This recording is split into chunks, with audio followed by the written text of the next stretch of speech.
big concerns today is there's still heat, there's still burning materials. It would take just one ember. Dozens of families evacuated today as a wildfire burned south of Spokane. Summer starts cool and wet across the inland northwest. We're tracking rain and temperatures well below average. Wenatchee is preparing for tonight's memorial for 3 young girls who police say died at the hands of their father.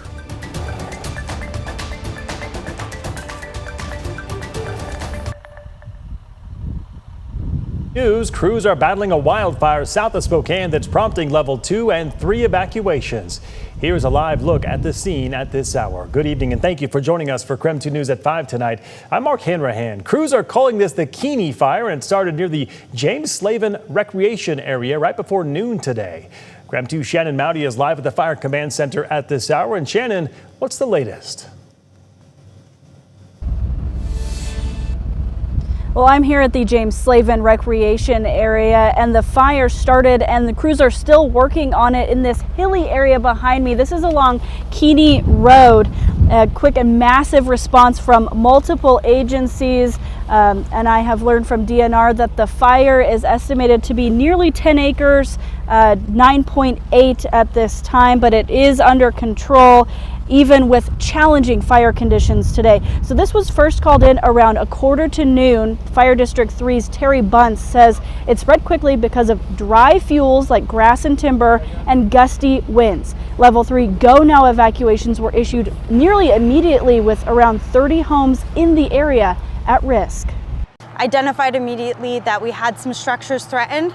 So we did see a very high response, that second alarm response, to call in additional resources, specifically structural engines, to sit by the houses in case they became threatened, in addition to more of the wildland apparatus type to fight the fire.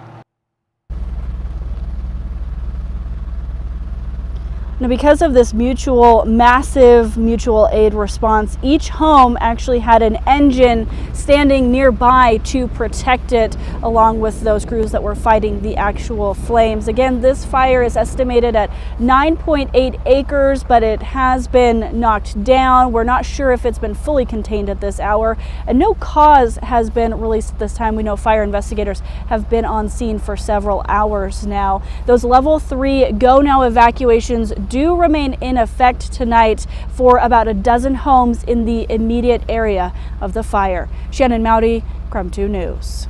And thank you very much.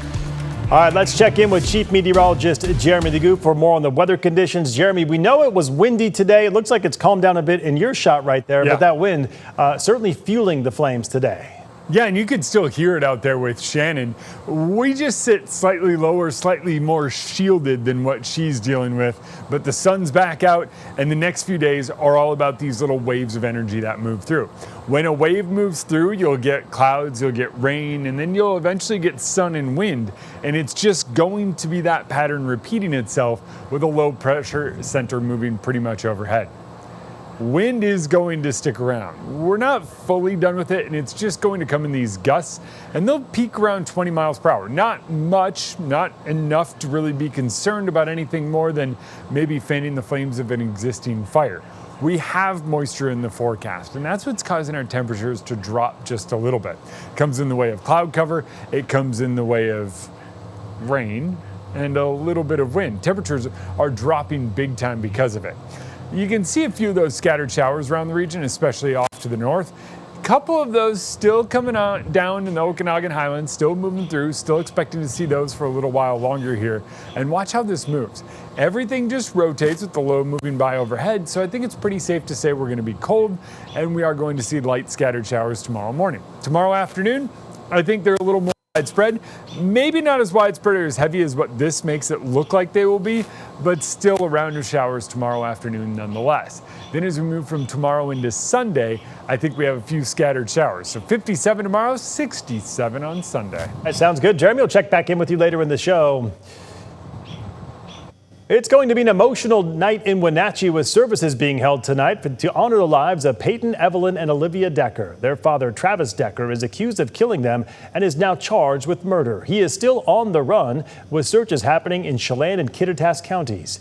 A florist in Wenatchee who is helping to create a tribute for tonight's memorial says news of this tragedy is spreading all around the world.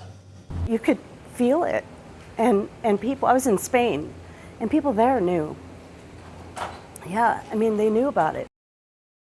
The Decker girls' grandfather, dance teacher, and family friends are all expected to speak at the memorial tonight. The public memorial, by the way, for Peyton, Evelyn, and Olivia is tonight. It starts at 7 p.m. at Rocky Reach Park in Wenatchee.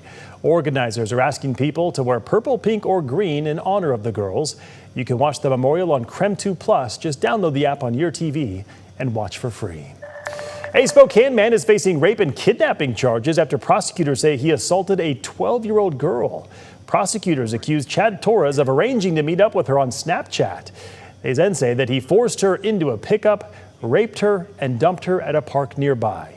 Investigators were able to identify Torres using a combination of vehicle information and location data from Snapchat. Torres is being held on $500,000 bail. He is due back in court on July 1st.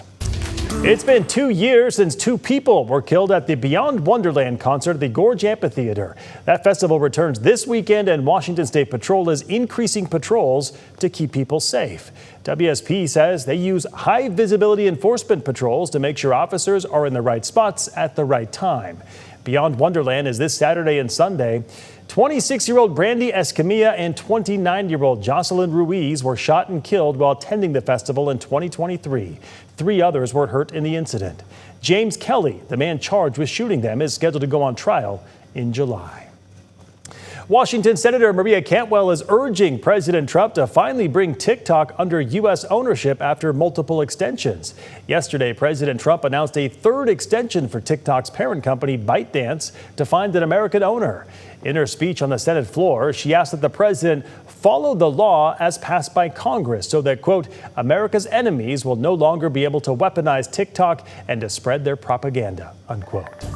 All right, coming up after the break tonight, the Ironman coming up this weekend in Coeur d'Alene. We'll tell you what to expect from road closures. Also, a federal appeals court rules on whether California's National Guard under President Trump's authority can remain in L.A. That decision and what it means for the rest of the country is coming up next.